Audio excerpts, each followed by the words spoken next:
ద్వారకా వెళ్ళినప్పుడు తర్వాత మనం ఇక్కడ కూడా శరవణ్ భవన్లో అక్కడ తింటే పూరీలతో పాటు ఒక కుర్మా ఇస్తాడండి. చాలా బాగుంటుంది, రుచిగా ఉంటుంది. అంటే మసాలా ఉన్నట్టు ఉండదు, కమ్మగా చాలా రుచిగా ఉంటుంది. ఒకసారి మా మైసూర్లో హోటల్లో అక్కడ ఎలా చేస్తారు నేను చేస్తే ఎప్పటికప్పుడు కొత్తలా ఉన్నట్టు అలా ఫీల్ అవుతుంది. చాలా సింపుల్ ఇంగ్రీడియంట్స్, వెల్లుల్లిపాయలు లేవు, బాగా చెప్పాడు. 2 నిమిషాల్లో ఆయన కన్నడంలో ఏదో చెప్పాడు, నాకు తెలుగులో అర్థమైనట్టు అర్థమైంది. మొత్తానికి తరచుగా చేస్తూనే చాలా బాగా వచ్చింది, బాగుంటుంది ఇంట్రెస్టింగ్గా. అంటే టమాటాలు అవి లేకుండా తెల్లగా ఉంటుంది అనమాట. సో ఆ కుర్మాని చేశాను. అంటే మనం ఏం చేయొచ్చంటే ఒక మిక్సీ జార్ తీసుకోండి, ఆ మాత్రం కొబ్బరి, మామూలుగా కూరేస్తే చక్కగా తెల్లగా వస్తుంది. ఆ కోరేసిన కొబ్బరి లేదా చిన్న ముక్కలు చేసుకున్న కొబ్బరి ఎంత అని చెప్దాం, సుమారుగా 1 కప్ అనుకోండి. కప్పు కొలతల్లో చిన్న కప్పు ఉంటుంది, 1/2 కప్పు కొబ్బరి.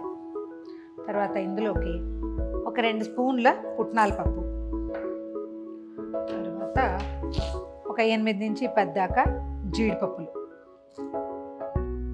ఓ 2 స్పూన్ల గసగసాలు,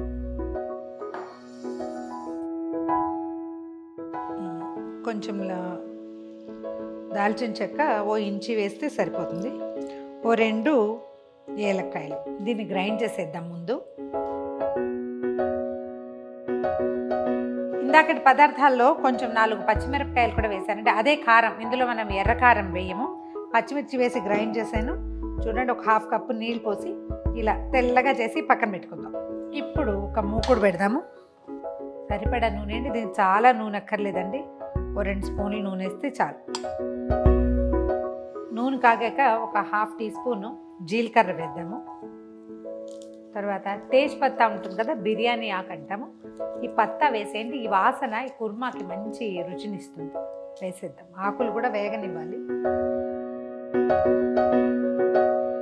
జీలకర్ర వేగాక ఒక ఉల్లిపాయ సుమారు అంటే సన్న ముక్కలు తరిగాను, అవి వేసుకుందాం.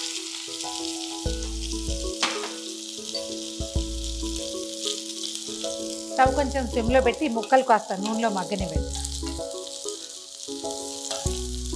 ఈ ఉల్లిపాయలతో పాటుగా 1 ఇంచి అల్లం ముక్కని సన్నగా కోరేసాను, ఈ అల్లపు కోరు వేసేద్దాం.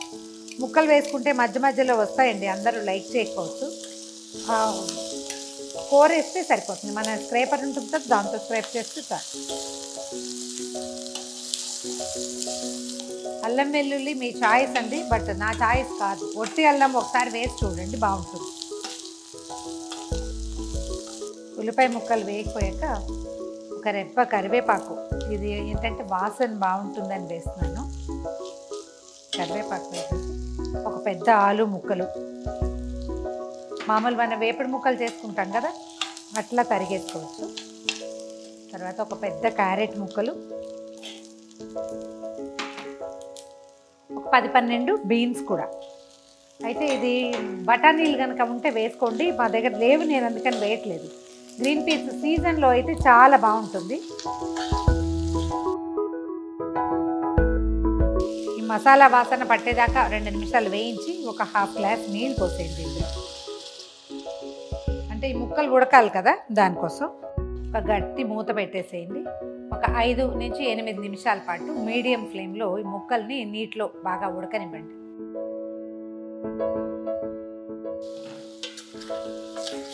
ముక్కలు మెత్తగా ఉడికిపోయినాయి చూడండి, సరిపడా.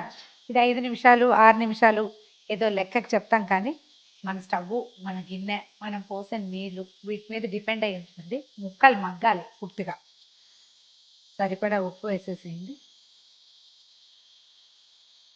మీరు ముక్కలు మగ్గబెట్టేటప్పుడు కూడా వేసుకోవచ్చు, మన అలవాటుని బట్టి.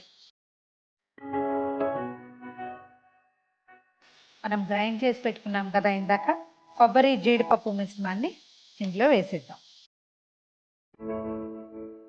ఇది కాస్త ఎక్కువ గ్రైండ్ చేసి పెట్టుకుని ఒక 2 పూటలు ఫ్రిడ్జ్లో కూడా పెట్టుకోవచ్చండి. ఇవాళ ఓ రకం కుర్మా, రేపు ఇంకో రకం కుర్మా చేసుకోవచ్చు. మరి కాసిన నీళ్ళు పోసి దీన్ని కలిపి వేసేసేయండి.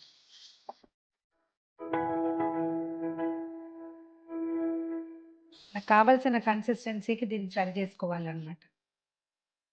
మిక్సీ జార్ కడిగేసి పోసేసేయండి నీళ్ళు. ఒక 5 నుంచి 8 నిమిషాలు మళ్ళీ ఇది కొంచెం చిక్కబడేదాకా ఉడకనిద్దాము. ఉప్పు సరి చూసుకుంటే మనకు తెలిసిపోతుంది. ఇంక ఇందులో కారం కానీ మసాలా పొడి కానీ ఏమి వేయం. ఈ తెల్లగా ఉండే కూర్మా రుచే అది. కమ్మని వాసన వస్తుంది, కొంచెం గసగసాల వాసన, కొద్దిగా జీడిపప్పు వాసన తెలుస్తూ ఉంటుంది. కొబ్బరి రుచి వల్ల తీపి వస్తుంది. కారానికి మనం పచ్చిమిర్చి వేసేసాం కదా, ఒక 5 నిమిషాలు ఉడికించి దించేసుకోవటమే.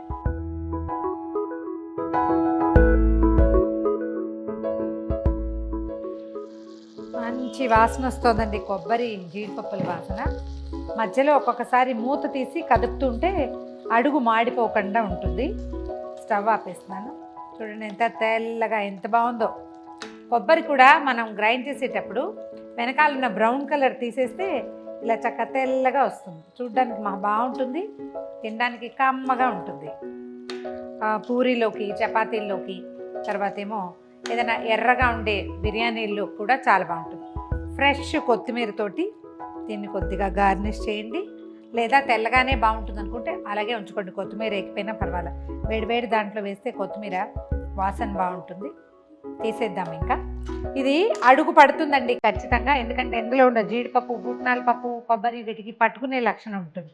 వాళ్ళకి బాగా వచ్చింది, మనకు బాగా రాలేదని బెంగ పెట్టుకోకండి. జస్ట్ 2-3 సార్లు కదుపుతూ ఉంటే అడుగు పట్టుకోకుండా ఉంటుంది, అంతే. తీసేద్దాం. ఇంకా కొంచెం పల్చగా కావాలన్నా కూడా మనం కన్సిస్టెన్సీ, ఈ చిక్కదనాన్ని సరిచేసేసుకోవచ్చు.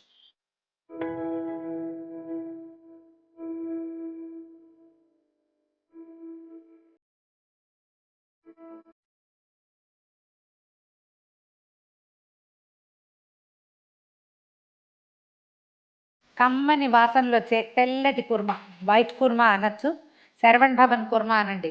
ఇంకొంచెం పలచగా చేస్తారు వాళ్ళు, లూజ్గా. అంటే ఇంత చిక్కగా ఇవ్వరు. మన అలవాటుని, మనకి ఆసక్తిని బట్టి పల్చని కూడా చేసుకోవచ్చు. ట్రై చేసి చూడండి. ఈ వీడియో కనుక మీకు నచ్చినట్లయితే లైక్ చేయండి, షేర్ చేయండి. మరిన్ని ఇంట్రెస్టింగ్ వీడియోల కోసం సుమన్ టీవీ మామ్స్ కిచెన్ని సబ్స్క్రైబ్ చేసుకోండి.